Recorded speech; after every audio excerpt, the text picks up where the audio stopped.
Let's look at Tuesday's section of the lesson. It says that we need to read James 4, verse 17. Let's look at that. It says, if anyone then knows the good they ought to do and doesn't do it, it is sin for them. Can you imagine that? It's not just the letter of the law. It's not just, what's written down, but whatever we know to be good and we don't do it, then it is sin.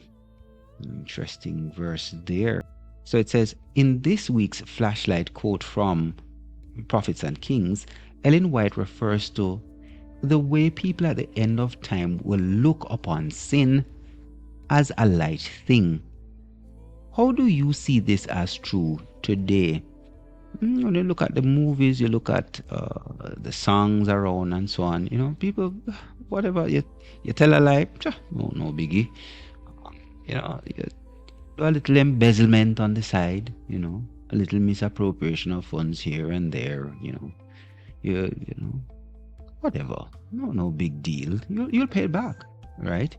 In what areas of your experience do you see the world minimizing the sinfulness of sin? As you think about great leaders in your life, whom do you know that models sensitivity to the wrongfulness of sin, but still manages to walk in the promise of God's plan? And I'm hoping that you can look around and see someone and they themselves are able to walk in a way that is an example. All right? And pray that you can find someone who you can look up to in that regard.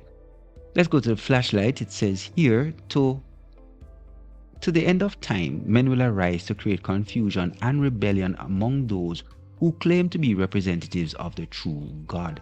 So in the church, you could have ministers, leaders, deacons, pastors, all of that. And they claim to be representatives of the true God. Those who prophesy lies will encourage men to look upon sin as a light thing. Dangerous. When the terrible results of their evil deeds are made manifest, they will seek, if possible, to make the one who faithfully warned them responsible for their difficulties, even as the Jews charged Jeremiah with their evil fortunes. So we are going to lick out against the man who Noah? No, man. He flood. And Noah caused the flood. Noah and him caused the flood. So we hit out at the wrong person.